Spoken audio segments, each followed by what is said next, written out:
Hello and good afternoon, everyone. If you're in the UK, good morning to you. Welcome to the BMCC webinar series. Thank you for joining us for this special session on BMCC Fireside Chat. I am Jennifer Lopez, the BMCC Executive Director. Today's topic will be the who, the what, and how of mediation, negotiated settlements for COVID-19 dispute. And with us today, we have our distinguished panel of speakers. Firstly, Ms. Louise Azmi, Barrister-at-law, Lincolnshire, who is currently Advocate and Solicitor of the High Court of Malaya. Louise is also the co-author of a recently published book named Practice and Procedures of Mediation. Welcome, Louise. Thank you. Louise is joined by Ms. Suyin Tan. Suyin is the international arbitrator member of 39 Essex Chamber based in Kuala Lumpur. 39 Essex Chamber is a member of the BMCC. Hi, Sui. Hi. Hi. Both are subject matter experts in the areas of mediation, arbitration, and adjudication. Thank you again, Louise and Sui.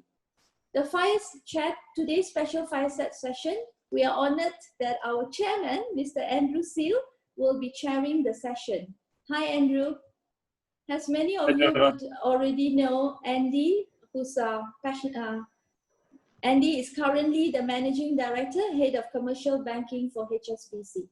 So before we start our session today, for a little bit of housekeeping, please be forthcoming with your questions during this session and send it to the Q&A function available at the bottom of your screens instead of the public chat function. Our chairman for the session will be looking at the Q&A chat box during the session to take on your questions. We will try to attempt to address your questions, all the questions, if time permits. Yes. So with that, I will pass to our chair for today, Andrew Seal. Over to you, Andy. Thanks very much, Jennifer, and a very warm welcome, everybody. Good afternoon to joining our webinar, in particular to Suyin and to Louise for joining us today on the panel. I think during the course of COVID-19, the Chamber has organised a lot of webinars. Jennifer, I lose track of just how many, but we've done a lot over the last 3 to 4 months. But we haven't taken a scattergun approach. What we focused on is really trying to create subject matters and webinars that are really pertinent to what's going on in the world at the moment and what's going on in Malaysia. And today is no exception. As you can imagine, during the course of COVID-19, there will be many parts of the economy and many sectors of industry sectors that will be struggling. And the potential for disputes coming up during that period of time, I think, is probably going to be heightened. And mediation is obviously something which is extremely important and a solution to a number of issues. But rather than me try and explain what mediation is, why don't I pass that over to the expert? So maybe Louise, a very straightforward question to start off with. What is mediation? Yeah, well, for those of you who are tuning in who are unfamiliar with mediation, it's another type of dispute resolution. So if you have a dispute, traditionally you can go to court and thrash it out at court. You can go to arbitration and thrash it out at arbitration. But we're here today to really put forward the benefits of mediation as a form of dispute resolution. Generally, but particularly in today's COVID-19 circumstances, it's particularly fitting and particularly suitable. So specifically what it is instead of trying to resolve your dispute in arbitration or court, parties will determine instead to try and mediate. So they will agree to try and reach some kind of resolution. And they will then appoint somebody to mediate for them. So that could be somebody like myself or Ms. Suyin, or there are many of us around who do that kind of work and who are trained to do that kind of work. And the mediator will then ask each side for a brief information about the nature of the dispute, and then get them around the table and have a structured negotiation about the issues. And the mediator is somebody who is impartial, so they won't take either side. They're not there to advise like a lawyer, and they're not there to make a decision like a judge, but they're there to have a structured discussion with the parties, to help them to understand the strengths and weaknesses of their position, to help them understand what they risk and what they jeopardize by not negotiating a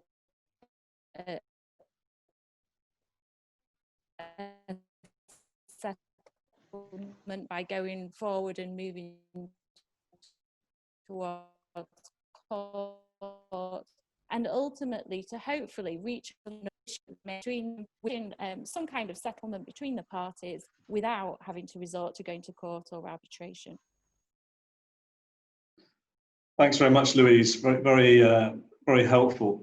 So I think you touched on it a little bit in your answer to my first question, but if I was to ask you what are the essential benefits of mediation as opposed to other options, how would you list them? What would you say are the top 5 or 6 areas where mediation is really beneficial? Yeah, well, the benefits that that I find are that effectively, first and foremost, it's faster. So it's much easier to access than court or arbitration, because all you need to do as parties is decide to go for mediation and appoint a mediator. And so instead of having to be at the mercy of the courts or involved in lengthy procedures, you can get the ball rolling straight away and start making progress in terms of resolving your dispute. It's also faster because, unlike any of us who've been through court proceedings know how long it takes to prepare a case in terms of gathering evidence, taking advice from lawyers, drafting witness statements, sometimes even going to the expense and the time that it takes to get expert evidence, depending on the kind of case it is. So mediation, because of the nature of it, is much, much quicker, because we don't call evidence in mediation. So we dispense with witness statements, we dispense with documentary evidence, and what we have is a negotiation and a discussion that's facilitated by a mediator. Now, that's not to say that you might not, in a very complex case, wish to get some documents together and have them there to support your claim. But even in a case like that, the actual preparation that's required is much, much less than it is when you come to consider court proceedings or arbitration. So it's also quicker in terms of the hearing, because, again, anybody who's been through traditional dispute resolution knows that when you get to calling witnesses and dealing with experts, matters can rumble on for days, if not weeks. Whereas with mediation, ordinarily, unless it's something extremely complex, if we find we haven't reached a resolution within the space of a day, we ordinarily decide not to continue any further with the mediation. So it's something that, where once accessed, is dealt with extremely expeditiously. And when you start talking about things being expeditious, even if you're appointing a lawyer to help you to prepare for the mediation and to help you to guide you through the mediation process, you can understand that you will pay a lawyer less to prepare your case for mediation than you will to go through the lengthy process of drafting witness statements, preparing documentary evidence, and seeing you through what might be a 1 week or a 2 week trial, followed by submissions, followed by, I might add, the potential of an appeal. So how often do we see parties come to the table thinking that they're going to go along to the High Court and get an enforceable judgment, only to find at the end of a lengthy process that in fact the other side wants to appeal and the matter rumbles on and more money is expended. So there is no appeal in mediation because the resolution is reached by the agreement of the parties. So once you have a settlement there, it's enforceable and there's no risk that you're going to be dragged through more and more litigation and expend more and more money on lawyers' fees. Another benefit is it's massively less stressful than litigation and arbitration. Sui and I are lawyers. We do that kind of thing as a day in, day out. We're used to going to court. But for most people who access the justice system, they are not used to going to court, to dealing with judges, to being cross-examined. They're not used to the expense and the uncertainty that litigation and arbitration have. I mean, you know,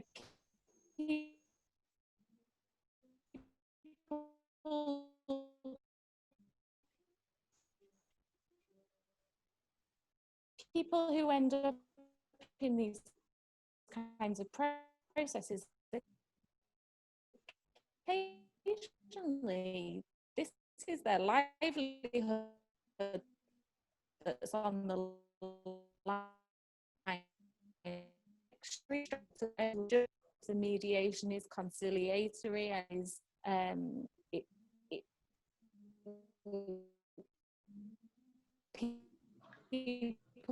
is it just me that is struggling with the connection, or? No, I'm afraid that Louise's connection is struggling somewhat. Yeah. So maybe I can jump in there. Why don't I?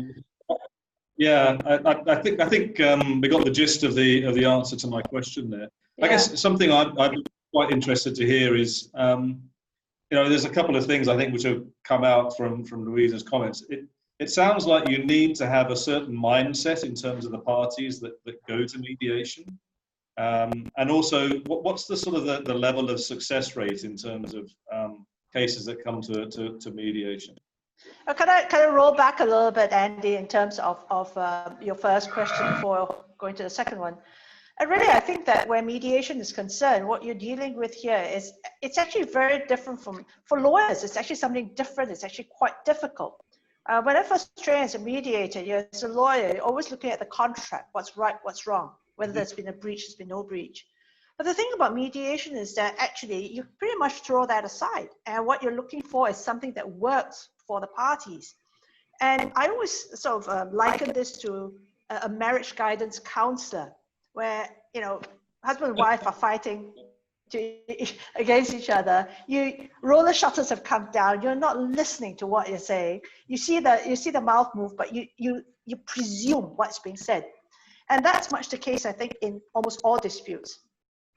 So the mediator here basically is like your marriage guidance counselor. They are able to try and get you to hear what is actually being said. And the whole idea about that is actually to come to something that works for both parties, which may not be in the contract. I mean, Louise has pointed out so many different benefits of mediation, but for me, one of the things that I think is the best about mediation is its flexibility. The fact that you're not hidebound by the contract. You know, I mean, you know what it's like, Eddie. I mean, there's a dispute. First thing you do, go see the lawyers. First thing the lawyer does is actually go through a fine-tooth comb go through the contract with a fine-tooth comb and look at this clause and that clause. But mediation is all about how does this work. So you then ask about, I mean, it sounds great. Then you ask about success. I operate mainly in the sphere of construction law, and nowadays I sit purely as arbitrator. I don't really act as a lawyer anymore. And there's a couple of us, I think, that were trained in 2000, and I always say that I'm the shop steward of the Union of Unemployed Construction Mediators. So I think that that's because, as you rightly say, there has got to be a certain mindset. Do you want to settle? Do you want a solution? Because if you don't, then by all means, all the delays and the costs that we speak about with regards to court and arbitration and adjudication, it actually works really well for you. But you know what? I mean, we all know at some point or other you can run, but you can't hide. So in terms of construction, there has been some success, but certainly not as much as I think there should have been, and not as much as there can be. But even from a construction point of view, the Master Builders Association is so fed up of the costs and time incurred by all their members, enriching lawyers and arbitrators and the arbitration centers, that they too are starting to consider mediation a lot more. So in terms of rates of success, I don't know, maybe Louise has got better insight into that from the research she's done for her book. Yeah, so mediation generally has a success rate of about 50%. And that goes for cases where the parties wanted to go to mediation and thought there was something to be gained. But there's also been studies done in Australia, for example. Before you can actually bring your case to court, you have to go through a mediation process.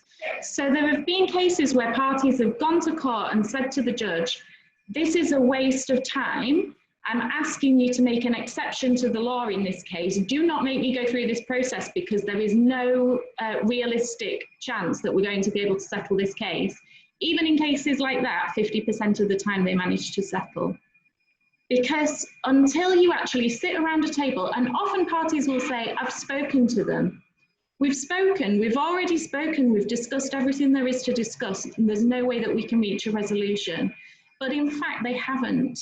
They've spoken at cross purposes, they've antagonized each other, they've not necessarily understood the other side's position. Maybe they've had an unrealistic idea of their own position. So mediation, even in circumstances where parties think it will not be a success, is on average about 50 to 55% successful. Okay. Great, that's very helpful. I just want to change tack a little bit, and I guess if I was somebody who was thinking about mediation, is there a risk that you might actually reveal something about your business or your position if you get into a lengthy discussion with the other side, and therefore leave yourself, I guess, vulnerable in that discussion and potentially in the future at some time as well? That might be a concern that somebody might have with regards to mediation. Yeah, I think that's something that parties often raise is, well, once I sit around the table, how do I move this thing forward? Because if I offer them 100,000 ringgit to settle, they know I've got 100,000 ringgit and I've shown my hand. Or sometimes they're worried that certain aspects of their business that they don't particularly want competitors or other people to know might come to light during a mediation process. So what I would say to that is, firstly, well, several things, but firstly, the process is confidential. So whatever is discussed within the room cannot be discussed outside of the mediation process. Now, anybody who goes for mediation will be asked to sign a confidentiality agreement upon going in. That goes for court proceedings as well. So if I say to you, Mr. Sill, I'll settle this case for 100,000 ringgit, and you say, no, thank you, let's go to court. You cannot then at court say, excuse me, Yang Arif, they promised me 100,000 ringgit at the mediation and they admitted that they were partly to blame. You cannot do that because it's a without prejudice process. So it's been shown through the courts that the courts will uphold that. So anything that may be said at mediation is confidential to that process. Now let's extend that a little bit, because often the concern is not necessarily what comes out at court, but it may be what am I going to reveal to the other side. The mediation process is such that we will ordinarily start the process with both parties in the room having a discussion. But again, going back to what Sui said about flexibility, that's not something that has to be set in stone, and mediations can take different forms. So sometimes we practice what's known as shuttle mediation, where we in fact have parties in separate rooms and the mediator going back and forth between them. And whatever might be said to the mediator by one party will not be revealed to the other party without their express permission to do so. So it might be that party A wants to tell the mediator some something in confidence that affects their position and sound something out. And then what the mediator can do is, with that information in the back of their mind, go to the other side and again help to test the waters there and see how things can transpire. So it doesn't have to be totally ventilated. The mediation can be tailored to suit the particular needs of the parties. Even in a traditional type mediation, we would normally have both joint sessions and private sessions.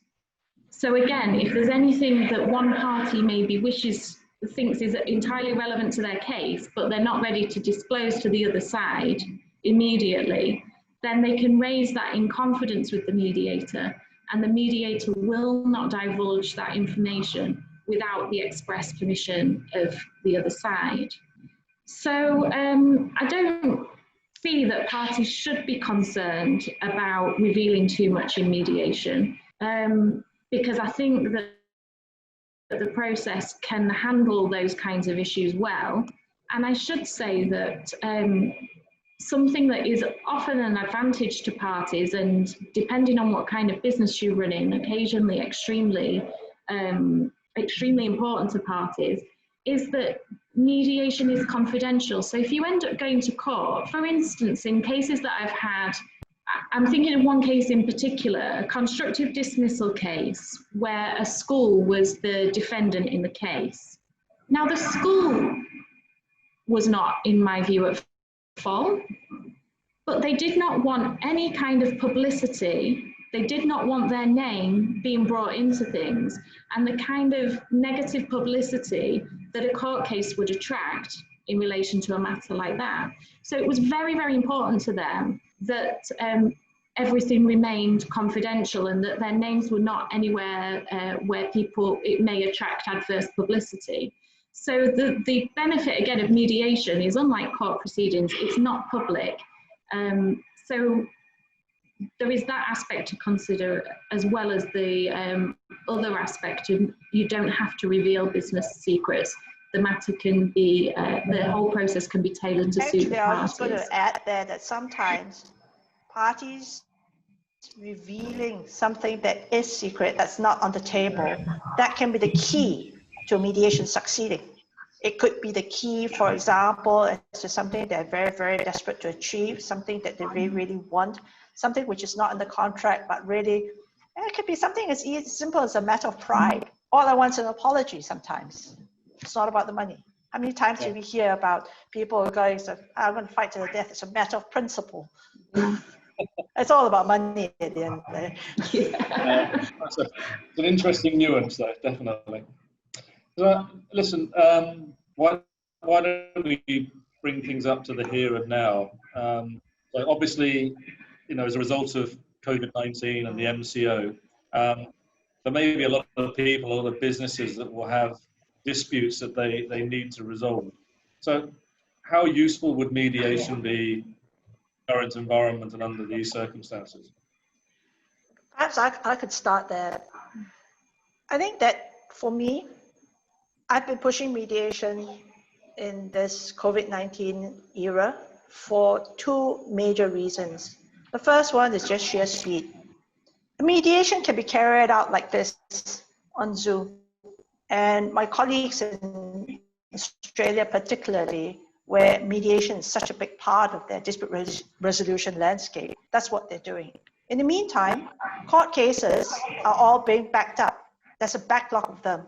And in the case of Malaysia, where arbitration and adjudication is concerned, we don't have a director of the arbitration center since March the 8th when our previous director passed away. So they're all stuck. Every single one of them is stuck over the big backlog.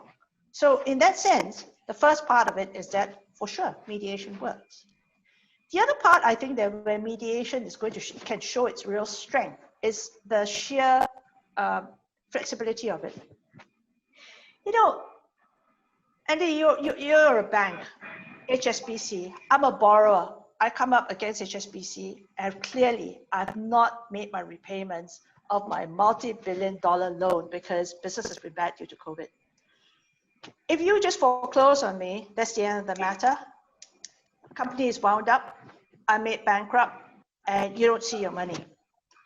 But I think that this is where mediation actually has got the propensity to be able to be constructive, to tailor something such that it may actually work, so that you may have a loan that is restructured. And I'm sure that banks are doing that all the time, but I'm saying that there's a lot of hard-headed people there, and non-banking in any sort of dispute, where you can actually find some sort of middle ground that you cannot find in a rights and obligations-based dispute resolution process that we're used to. So I think for me, these are the two major things that will be very, very helpful in our current situation. And I keep reading, and I hear, and I'm sure we haven't seen the worst of it yet. Yeah, I mean, it's... Yeah. Sorry, Louise. Go on. No, please, Andrew. No, I was just going to take it to a sort of a slightly different angle, but sort of, I guess, building on my last question. So if you can use HSBC as an example. So we have our in-house lawyers, we employ external counsel as well. If we have worked through lawyers, internal and external counsel,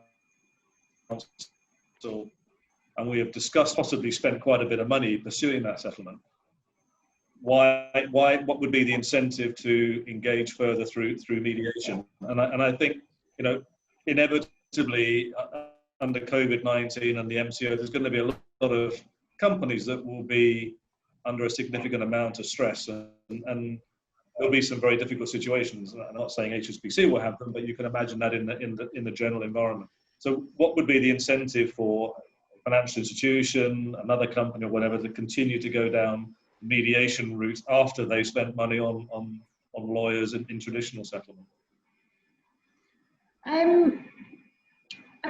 I think mediation itself, because often parties come and they say that they've tried everything, and they may indeed have even tried negotiating a settlement with lawyers, but there's something different about coming together in a room with somebody who's trained as a mediator to really get beyond an issue of rights and towards an issue of interest between the parties, and try and facilitate a dispute, some kind of negotiation. So even with lawyers, often what we find is that people talk across each other, or they make offers and counter offers, but they don't actually come up with pragmatic solutions that meet the needs of both sides. And that's what mediation is so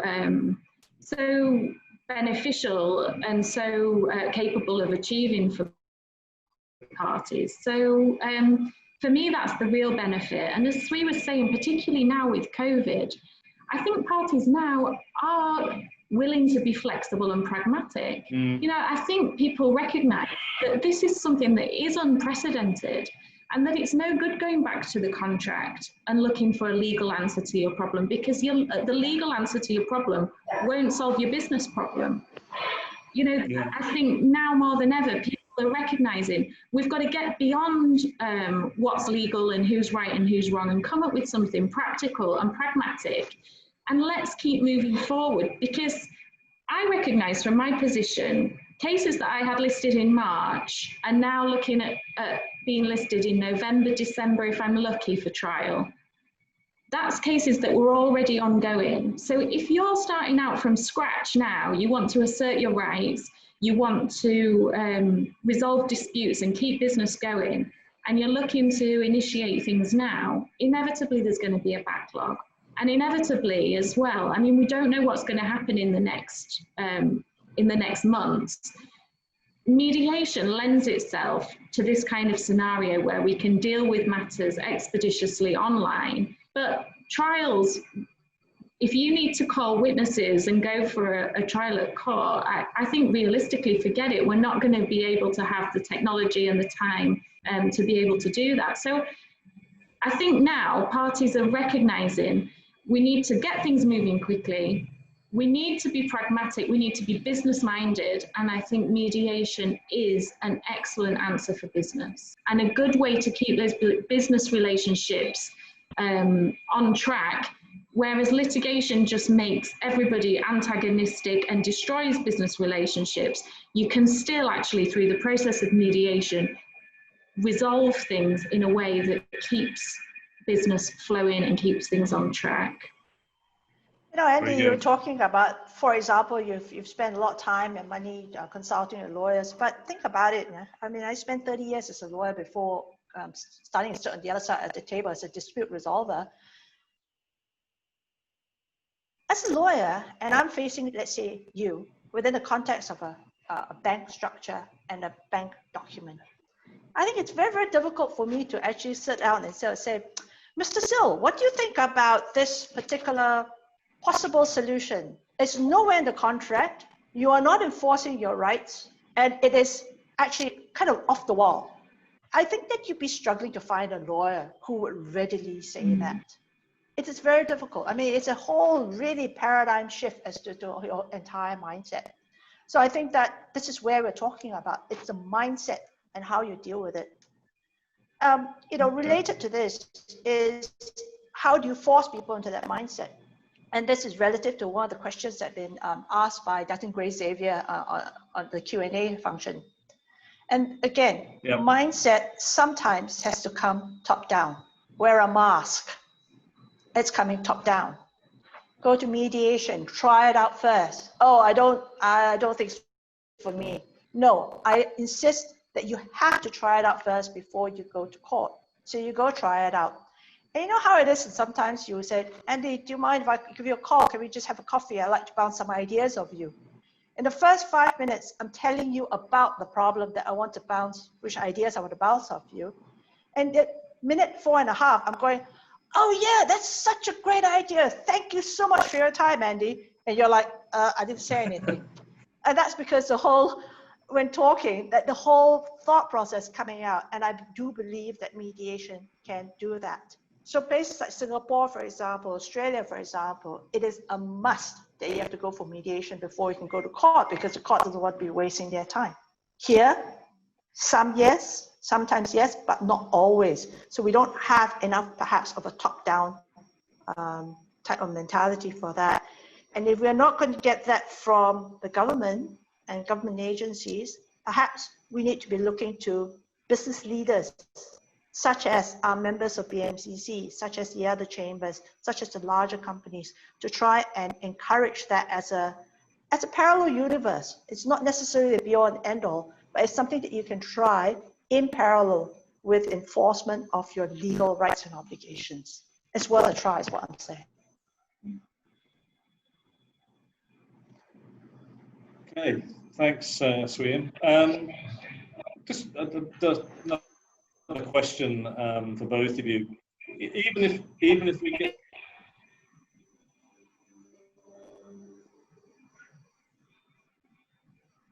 I think there's some problems with the connection. Can you both hear me? Just about. It is a little bit patchy, but I can hear you better now. Yeah, there seems to be some general connectivity issues at the moment. But anyway, I was just going to say, even if we settle a matter at mediation, how would the party know that the other side will actually pay as they promise? I'll leave that to Louise. Yeah, we actually find that, thank you, Sweet, that there isn't a huge problem about enforcement with mediation. We actually find that for the most part, where there's a mediation agreement, parties voluntarily comply with it. And the reason for that is that they've had an input in coming up with the decision. So they haven't had something forced upon them from the top down, as we were saying earlier, where a judge has said, this is the way that we're going to resolve this problem. And now this is my order and now you comply with it. They've actually had an opportunity to put their side of the position and have an input in the way that the matter resolves. So we find, therefore, because parties have had a say, and because they've had an input in the resolution, that there's not such a problem with enforcement because, as I say, they've agreed to it, and so they tend to just abide by it and get on with it. Now, of course, we do occasionally have problems with enforcement, and where we do have problems with enforcement, mediation agreements are enforceable as a contract. So you can go to court, say that we've entered into this settlement agreement and it's binding on the parties, and now can you please enforce it?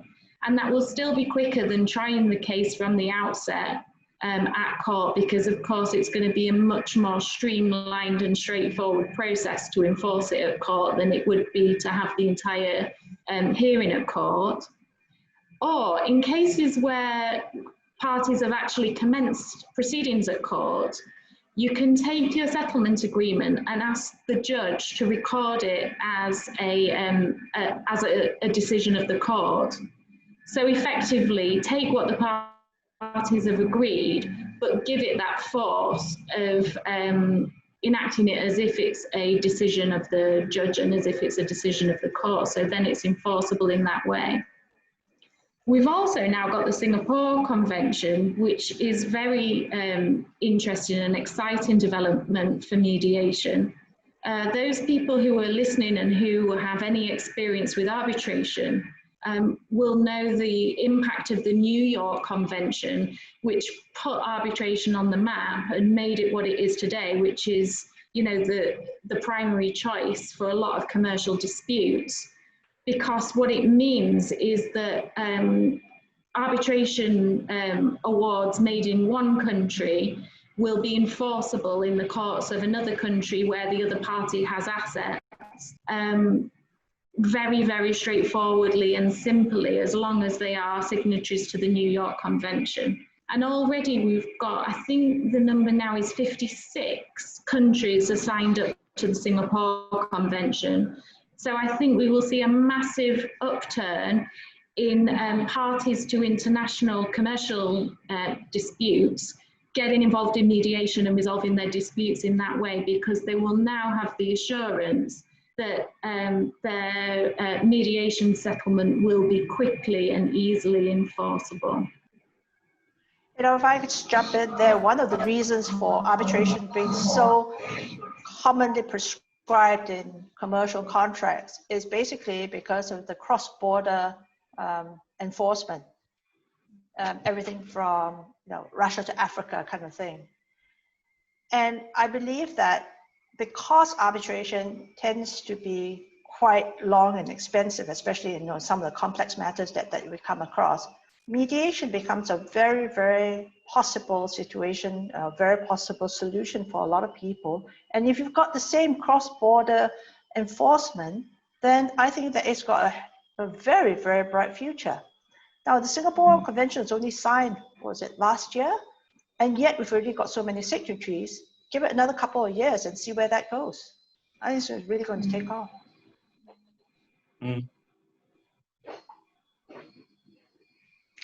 Okay, here's an interesting question. So obviously a present company excluded. How would somebody go about choosing a mediator who's qualified for the dispute and who will conduct the mediation fairly and appropriately? I'm sure that's a question that a number of people would have if they're choosing to go down the mediation route. You're both shy. Who's going to answer first? Yeah. Shall I jump in and give my 2 penneth worth first? Yeah, how to choose a mediator. So there's different ways that it can be done. Many of the institutions, so AIAC, who the arbitration institution, they also have a panel of mediators. So when I say a panel of mediators, that's a list of who they recognize as being qualified, sufficiently qualified to go on their panel of mediators. And the same with MMC, Malaysian Mediation Council, also keep a list of people who they say are sufficiently qualified and capable to mediate disputes. So that's a good place for people to start, but I should raise the point that if parties decide to go through an institution rather than direct to the mediator, there is a cost. So the institution will help you to facilitate the mediation. So they'll help you to find a mediator. They'll send letters. Often you use their facilities, but there is a cost to the parties. But regardless of whether you decide to go through an institution or not, that might be a good first place to start looking at who's who and who's recognised by institutions, because of course it gives a certain level of credibility. Now, for most mediators, and I know for Ms. Sweem and for myself, we went through a course to become an accredited mediator. And I would recommend parties to ensure that whoever they appoint has that accreditation. They can then ask for people's CV and consider the usual things that you would consider when you appoint anybody in any kind of dispute. Have they got, if it's something very specialised, has that person got a background? For instance, with Ms. Sweem, if you've got a construction dispute, there's nobody who understands construction disputes better than her, and she would be ideal to mediate a case like that. If you've got something else that may be particularly specialised, then you want to look for somebody who's got some kind of background there. Look for somebody who's got a lot of mediation experience, somebody who's confident as a mediator. So you might have somebody who's a fabulous lawyer, but has no idea how to mediate in a case, because lawyers, you know, often what makes a good lawyer doesn't make a good mediator. So they might have all the qualifications and marvellous things on their CV, but make sure it is somebody who knows about the process and understands the process. And then it comes down as well to practical issues. If you want your mediation on quickly, don't choose somebody who's tied up in court for the next 6 months straight and can't deal with your mediation until, you know, this time next year, because that's just not practical. Look at fees. How much are people charging? You know, it should be competitive, but a good mediator, you know, there will be a fee that's attracted to that. Look at, is there any language issues? So if you've got parties who are more comfortable in BM or maybe Mandarin speakers, then get the right mediator for that as well. Sweem, have you got anything that I think it's very, very important that you have to build empathy. A mediator is there, like I said, it's a marriage guidance counselor. So you've got to be a lover, not a fighter. You've got to want to find that that middle ground to help them. And you've got to build empathy. So you actually do need somebody with a certain type of personality as well. So when somebody says that, oh, so-and-so was in breach of the agreement, it was terrible, it's awful, I think we should really throw the book at him. You don't want a mediator who goes out there, yeah, you're right, let's sue him, you should sue him, it's terrible. I mean, what you're looking for is actually somewhere to try and find people, bring them together. And so I think that the personality also is important. How do you find those people? You don't know everybody out there, but nobody knows everybody, and nobody knows about all the arbitrators either. So you tend to go and talk to the people in the know, the same way that if you're looking for an arbitrator, you tend to talk to people who are lawyers. And lawyers may be lawyers who are in court, not in arbitration. They may not know the personalities as usual. A lot of it comes from reputation, word of mouth, and ultimately, proof is in the pudding. So I think this is where the chambers actually can be very, very helpful too. Excellent. Yeah, and thank you for the plug for the chamber as well. Much appreciated. I think it's real. I mean, it's interesting. You mentioned marriage counsellor a couple of times. That's quite interesting. It also feels like a father sitting between his father and his mother and his wife and his daughter. You know, sort of arbitrating and mediating between the two. So I guess there's a couple of questions on the Q&A box.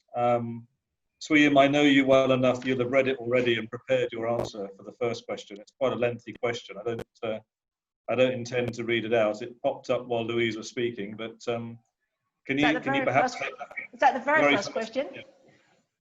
From Muhammad Hisham. Okay, Muhammad Hisham Abdullah.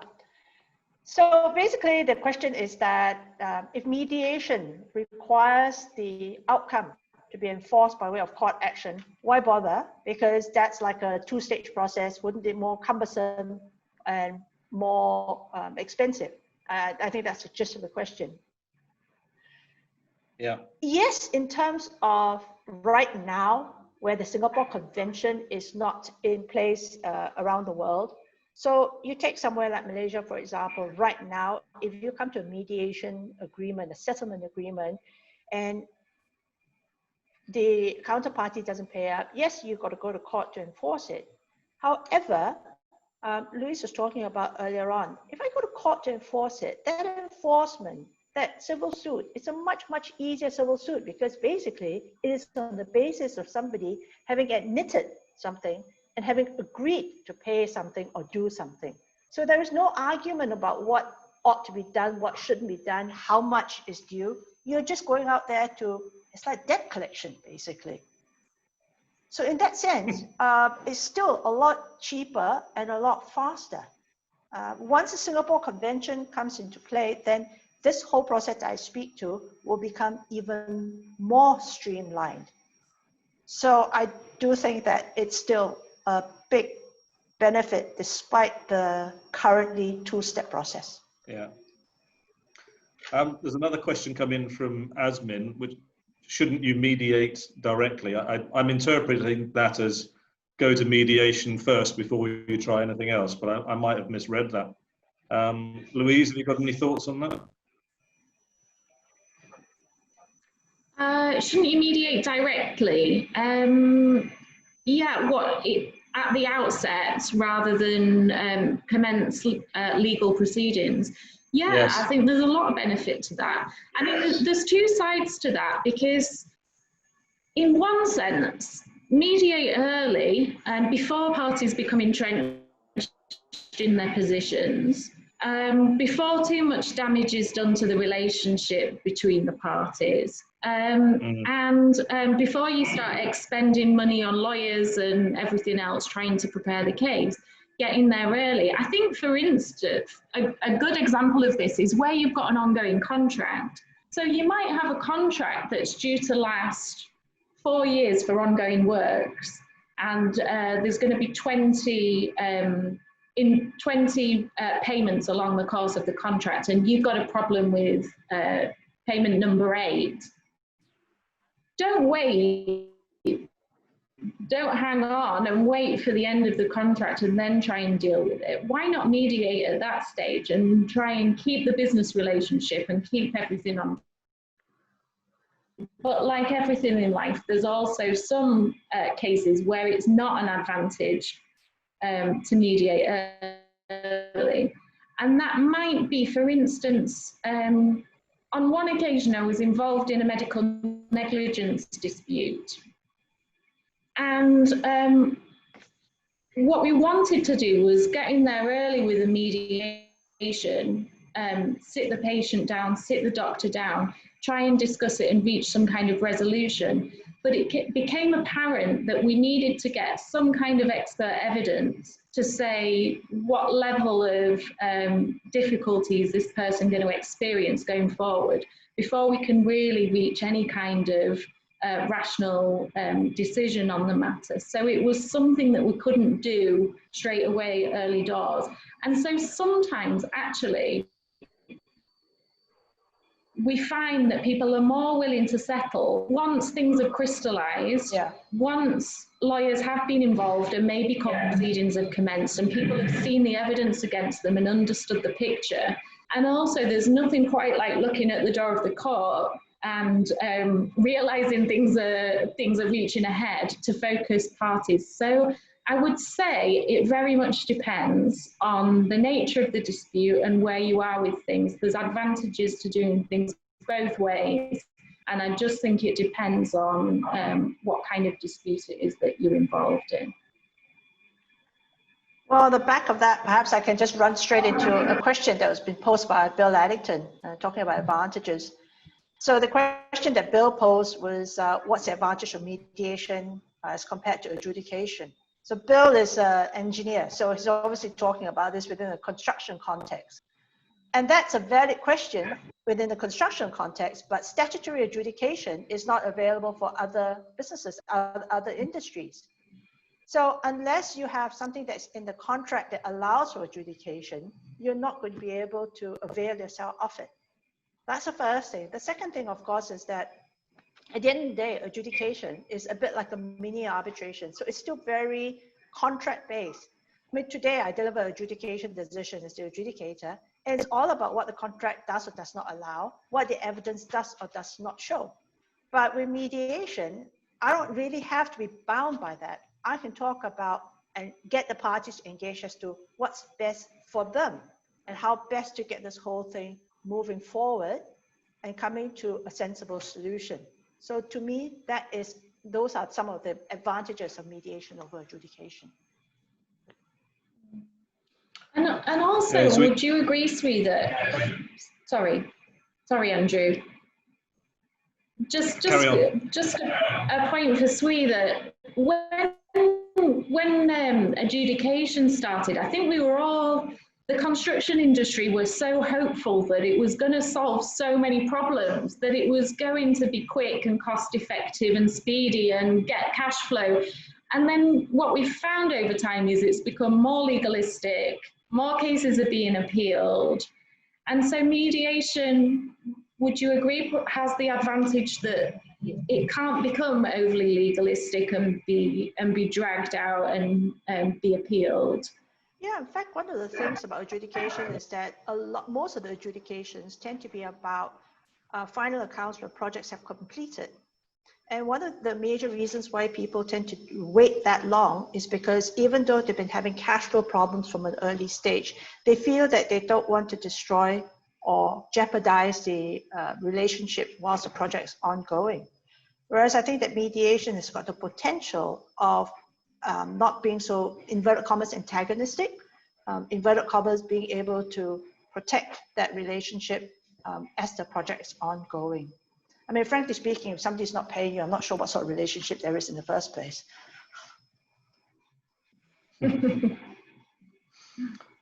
Okay, so I'm conscious we've just got about 5 minutes left. Yeah, we do. So there's a couple more questions there. There are more cases on adjudication in the law reports. I think Swiam will agree. Construction cases now mainly on adjudication issues. How do we overcome this, and would mediation be better then? Grace, I would say yes, it would be better because it's better for everybody. You know, for 30 plus years, I deliver a lot of seminars on construction and contract administration, and I always say to them, look, the only reason why we're telling you all these things and why we're advocating these things that you do as people on the ground on the project is to put the lawyers out of business. That doesn't happen. All of us are still earning a decent living from that. So I think that where mediation is concerned, it's still the same message. Let's try and do that. But I relate this also to Grace's very, very first question, which is that why is it's more popular? Is it more perhaps successful in Singapore?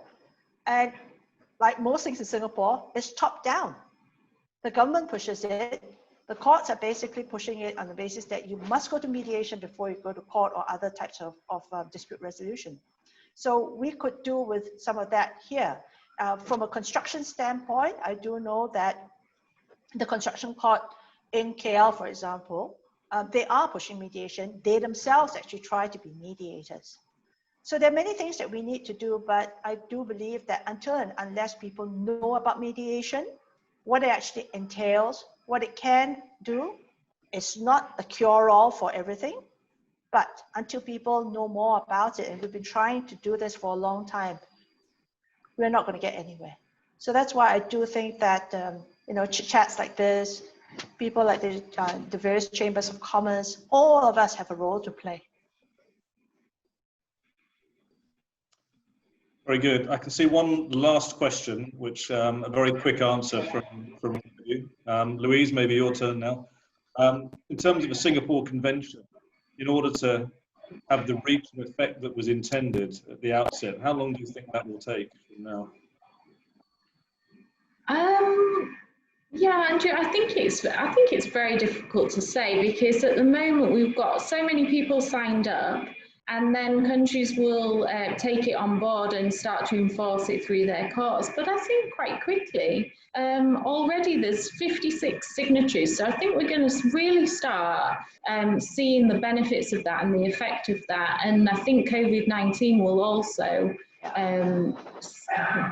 push things forward and see a real surge in mediation cases over the next year and 8 to 18 months. I think it already will start really seeing an upturn. Okay, very good. Right. I can't see any more questions coming through. Oh, I can. No, I can't. So statements. Thank you all so much. I've learned a lot. That's a good statement to finish with in the Q&A. That's a nice one. And can I just say that Sui and I actually we've prepared a document which anybody who's watching can find on my firm's website, www.louiseazmichambers.com. If you click on that, there's a banner which will take you to an FAQs page dealing in a bit more detail with mediation and the process. So if anybody wants a bit more information, you can find it there. Great. Thank you very much, Louise. Listen, before I hand back to Jennifer to close the session off, Louise, Sui, thank you so much. I've been great having this engagement with you. Thoroughly enjoyed the conversation, and I'm sure everybody that's tuned in has got a lot of value from the webinar this afternoon. Thank you. I wanted to say I've personally learned a lot about mediation as well. So I knew about the concept, but the intricacies and the details, I feel much more informed now. So thank you personally for that. But it's been a real pleasure to have a chat. And, thank you so much for joining us this afternoon, and also thank you to everybody who's dialed in. So, Jen, over to you. Thank you. Sorry, before we leave, I also want to say thank you very much for hosting us. But Andy, it's just so that you get to know intimately about mediation a lot more. I've asked Louise if perhaps she could extend a copy of her book to the chambers. Very good. Very good. Yes. And actually, I was going to say. Hand it to you, Andrew. I haven't done it. I had one here earlier that was sent through, so I'm ahead of the game. Bedtime reading.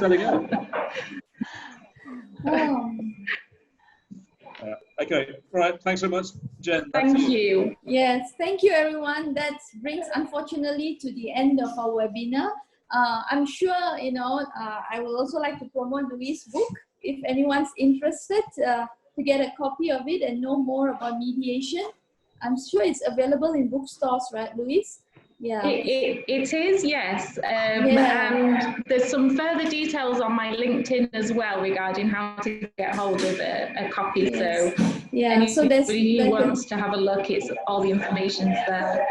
Yes, and thank you to all the three of you. Very well.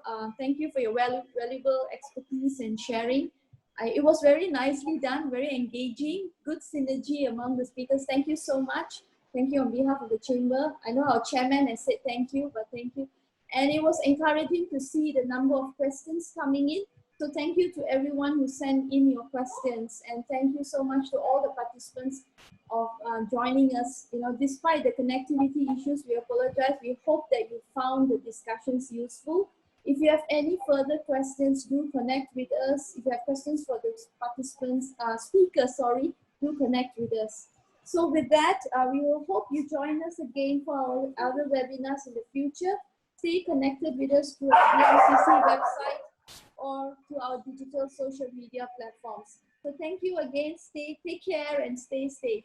Bye for now. Thank you. Thank you very much. Bye.